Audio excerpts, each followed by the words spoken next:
मैं Mahendra sir scholars academy में आपका स्वागत करता हूं।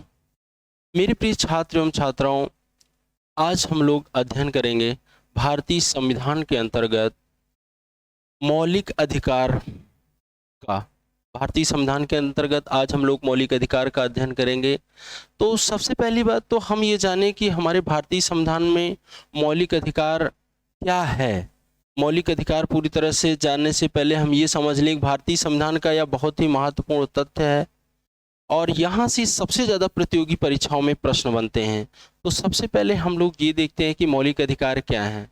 देखिए, मौलिक अधिकार या मूल अधिकार या फंडामेंटल राइट्स व्यक्ति के जीवन के विकास के लिए बहुत ही आवश्यक एवं अनिवार्य हैं तथा व्यक्ति के जीवन के लिए कुछ मूलभूत सुविधाएं एवं स्वतंत्रताएं होती हैं जिनके द्वारा ही मनुष्य अपने सामाजिक, आर्थिक, राजनैतिक, धार्मिक, शैक्षिक विकास को प्राप्त कर सकता है। और यही उसके विकास को प्राप्त करने हेतु सुविधाएं एवं स्वतंत्रताएं की आवश्यकता होती है और यही सुविधाएं एवं यही सुविधाएं और स्वतंत्रताएं ही व्यक्ति का मौलिक अधिकार है।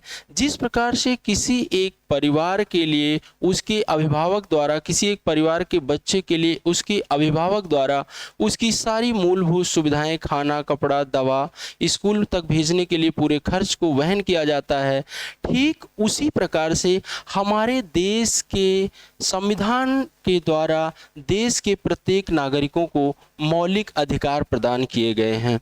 तो सबसे पहले हम देखते हैं कि मौलिक अधिकार किस देश के संविधान से लिए गए शब्द हैं। मौलिक अधिकार शब्द अमेरिका के संविधान से लिए गए हैं तथा भारतीय संविधान में भाग 3 के अंतर्गत अनुच्छेद 12 से 35 के अंतर्गत मौलिक अधिकार को रखा गया है।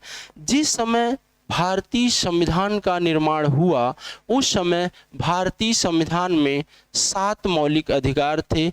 जिस समय भारतीय संविधान का निर्माण हुआ उस समय भारतीय संविधान में 7 मौलिक अधिकार थे। प्रारंभ में 7 मौलिक अधिकार थे। 7 मौलिक अधिकार थे। किंतु 44वें संविधान संशोधन के द्वारा 1978 ईस्वी में 7वें मौलिक अधिकार संपत्ति के अधिकार को मौलिक अधिकार की श्रेणी से हटा दिया गया।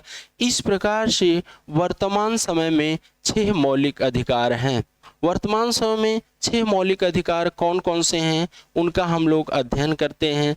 सबसे पहला मौलिक अधिकार है समानता का अधिकार। सबसे पहला मौलिक अधिकार है समानता का अधिकार। ये है अनुच्छेद 14 से 18 के मध्य। दूसरा मौलिक अधिकार है स्वतंत्रता का अधिकार। दूसरा मौलिक अधिकार स्वतंत्रता का अधिकार। ये है अनुच्छेद 19 से 22 के मध्य। तीसरा मौलिक अधिकार है शोषण के विरुद्ध अधिकार। तीसरा मौलिक अधिकार है शोषण के विरुद्ध अधिकार। यह है अनुच्छेद 22 से 35 यह है अनुच्छेद 23 से 24 के मध्य। चौथा मौलिक अधिकार है धार्मिक स्वतंत्रता का अधिकार। चौथा मौलिक अधिकार है धार्मिक स्वतंत्रता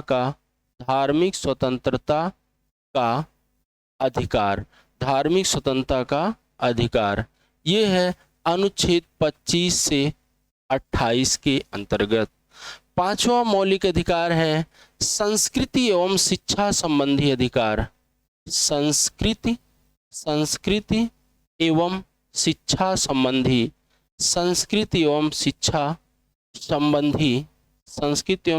संबंधी अधिकार। ये है अनुच्छेद 29 से 30। अनुच्छेद 29 से 30।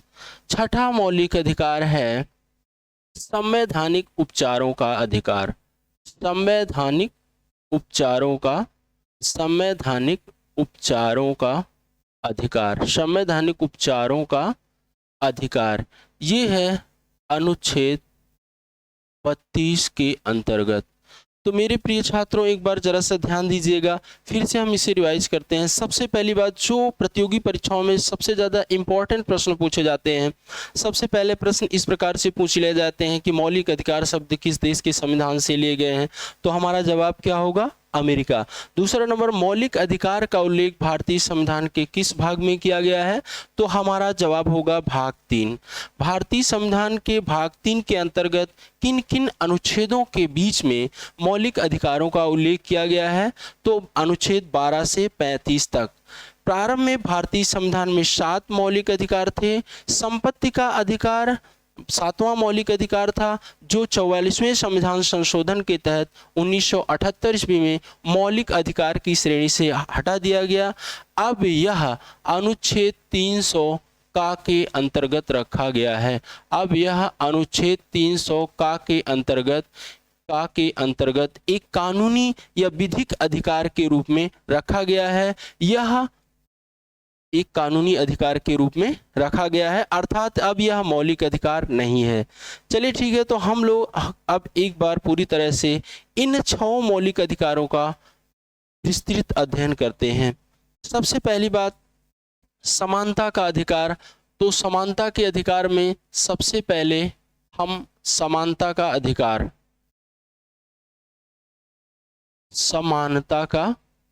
समानता का अधिकार, अब ये है अनुच्छेद 14 से 18 के मध्य। तो सबसे पहले अनुच्छेद 14 के बारे में हम लोग अध्ययन करते हैं। देखिए, अनुच्छेद 14 में यह वर्णन है कि देश के सभी नागरिकों के लिए कानून की दृष्टि में सब लोग समान होंगे। यानी तात्पर्य है कि विधि के समक्ष समता, विधि के समक्ष समता, अर्थात कानून की दृष्टि में सभी लोग समान होंगे। कानून की दृष्टि में ना कोई छोटा होगा ना कोई बड़ा होगा, अर्थात जो नियम कानून गरीबों के लिए लागू होंगे वहीं बड़ों के लिए होंगे, अर्थात किसी के साथ कोई भेदभाव नहीं किया जाएगा। इसमें विधि के समक्ष समता तथा विधियों के लिए समान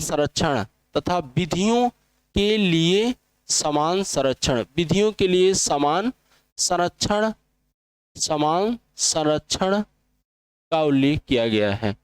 अनुच्छेद 15 से तात्पर्य यह है कि जाति, धर्म, लिंग, स्थान, नाम के आधार पर किसी प्रकार का कोई भेदभाव नहीं किया जाएगा, जैसा कि पहले होता था समाज में। लेकिन अब मौलिक अधिकार की दृष्टि से यह अनुच्छेद 15 के अंतर्गत बताया गया है कि जाति, धर्म, लिंग, स्थान, नाम के आधार पर किसी के साथ कोई भेदभाव नहीं किया जाएगा। अनुच्छेद 16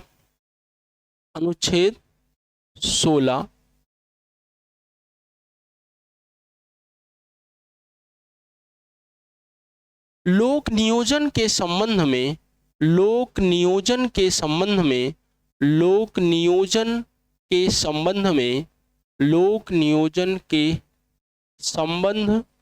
में सभी लोगों को समान अवसर प्रदान किए जाएंगे। लोक नियोजन अर्थात सरकारी नौकरी के लिए सभी लोगों को समान अवसर प्रदान किए जाएंगे, किसी के साथ कोई भेदभाव नहीं किया जाएगा। इसमें एक इम्पॉर्टेंट तथ्य है, भारतीय संविधान के अनुच्छेद 15(4) के तहत समाज के ऐसे लोग जो सामाजिक एवं शैक्षणिक रूप से पिछड़े हुए हैं उनके लिए आरक्षण की व्यवस्था की गई है। यह अनुच्छेद 15(4) में वर्णित है। भारतीय संविधान का अनुच्छेद 17 देखते हैं, पूरी तरह से ये अस्पृश्यता का अंत करता है। बहुत ही इम्पॉर्टेंट है, सबसे ज़्यादा पूछा जाता है, मोस्ट इम्पॉर्टेंट पॉइंट है। अनुच्छेद 17 क्या है पूछा जाता है। ये पूरी तरह से अस्पृश्यता का अंत करता है, अर्थात छुआछूत का पूरी तरह से अंत किया जाता है अनुच्छेद 17 के तहत। अनुच्छेद 18 अब केवल सेना एवं विधा, अब केवल सेना एवं विधा, सेना एवं विधा, अर्थात जो सेवा के क्षेत्र में सेना एवं विधा से तात्पर्य है कि सेना एवं विधा से तात्पर्य है कि जो सेना के क्षेत्र में, अब केवल सेना के क्षेत्र में तथा समाज सेवा के क्षेत्र में जो विशेष उल्लेखनीय कार्य करेगा उसे ही उपाधियां प्रदान की जाएंगी। सेना से संबंधित उपाधियां से तात्पर्य है कि जैसे परमवीर चक्र प्रदान किए जाते हैं, परमवीर चक्र, परमवीर चक्र, महावीर चक्र, महावीर चक्र। और ये विधा इस तरह के पुरस्कार से तात्पर्य है कि जैसे पद्म विभूषण, पद्म विभूषण, पद्म विभूषण, पद्म भूषण, पद्म भूषण और पद्मश्री, इस तरह के जो पुरस्कार दिए जाते हैं। अब आता है मौलिक अधिकार नंबर 2, मौलिक अधिकार नंबर 2, दूसरा मौलिक अधिकार क्या है? वो है शोषण के विरुद्ध अधिकार, शोषण के विरुद्ध, शोषण के विरुद्ध अधिकार, शोषण के विरुद्ध अधिकार।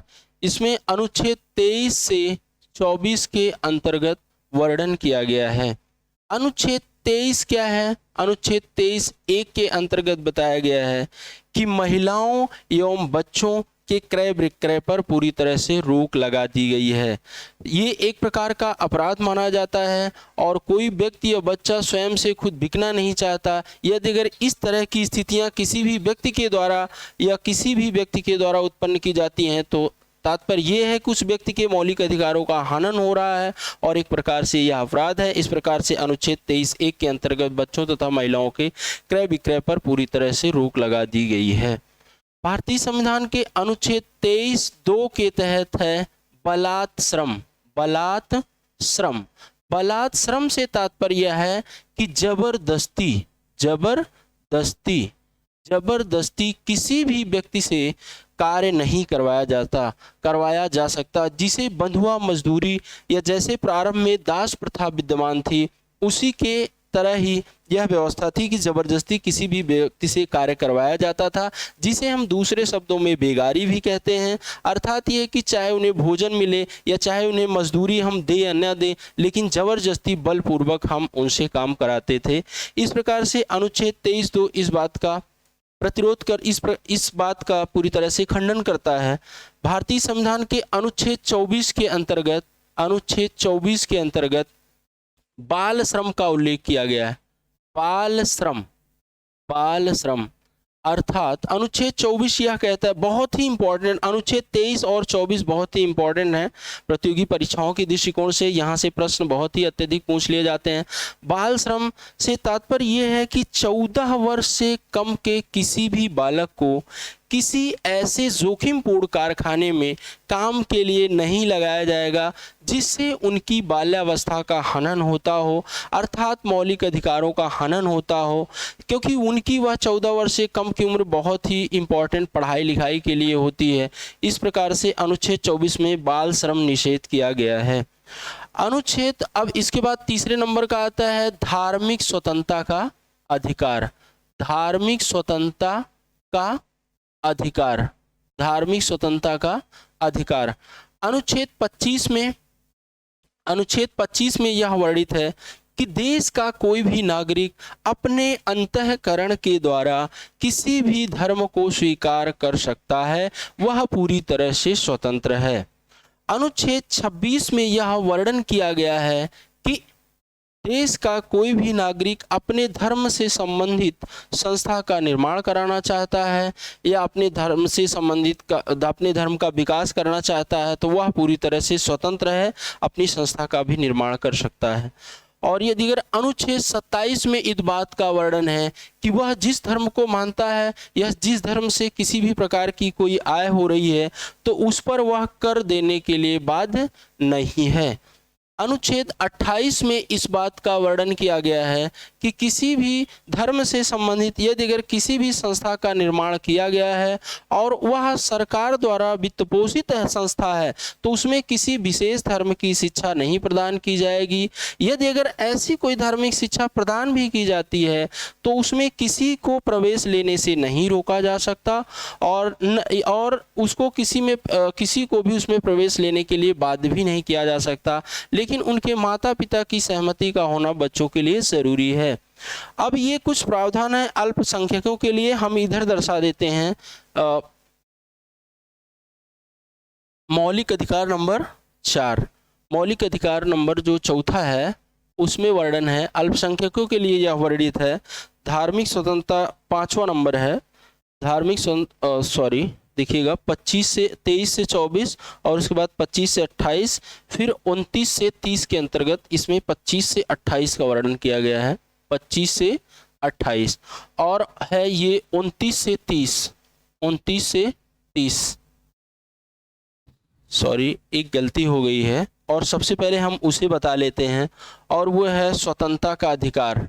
स्वतंत्रता का अधिकार हम थोड़ा सा इधर देख लेते हैं। स्वतंत्रता के अधिकार का वर्णन अनुच्छेद 19 से 22 के अंतर्गत किया गया है और अनुच्छेद 19 ये बताता है कि अभिव्यक्ति की आज़ादी का उल्लेख इसमें किया गया है। अभिव्यक्ति की आज़ादी, इसके अंतर्गत 6 प्रकार की स्वतंत्रताएं प्रदान की गई हैं।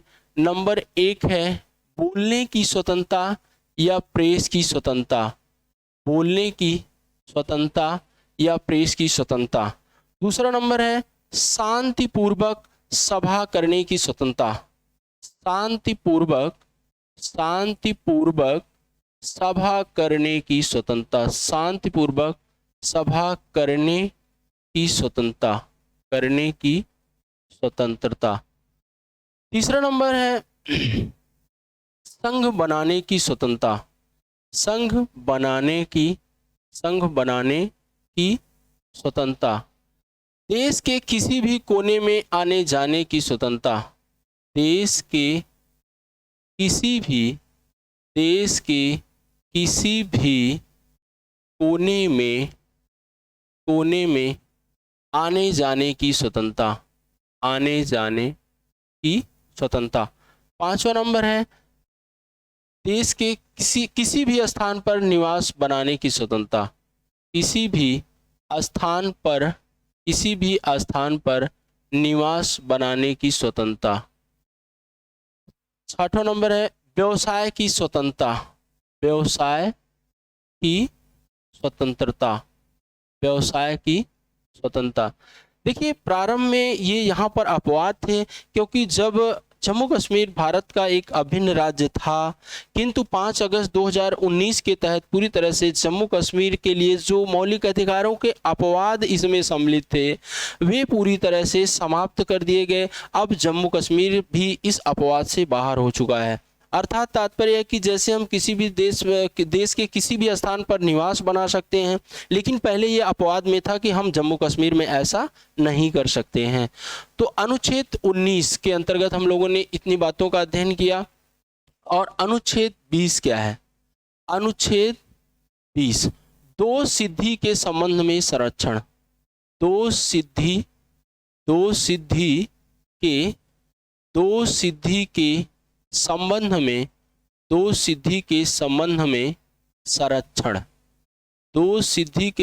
में संरक्षण, इसमें 3 प्रकार की स्वतंत्रताएं प्रदान की गई हैं। सबसे पहले प्रकार की स्वतंत्रताएं ये हैं कि किसी भी व्यक्ति को एक बार के अपराध के लिए एक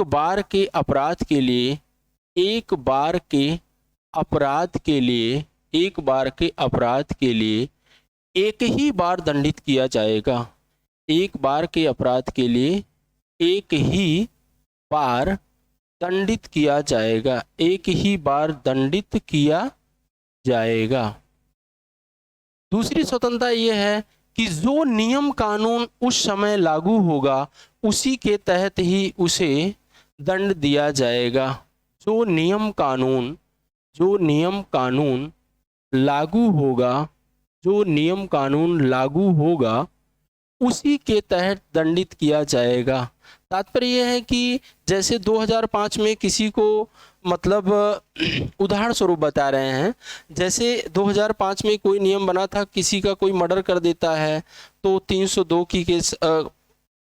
तात्पर्य ये है कि यदि अगर जो मान लीजिए किसी ने किसी को एक थप्पड़ उदाहरण के लिए मारा था तो उस समय थोड़े ही सजा थी, और उसके बाद किसी व्यक्ति ने 2007 में एक थप्पड़ मारा, सॉरी माफ कीजिएगा,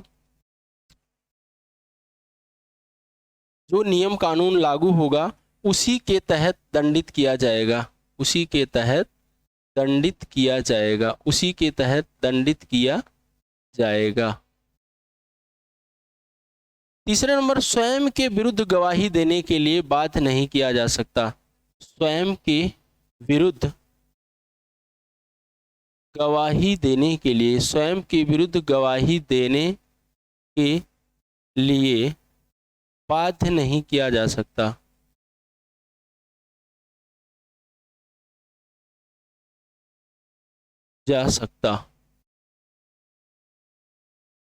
सर टाइम देखिए।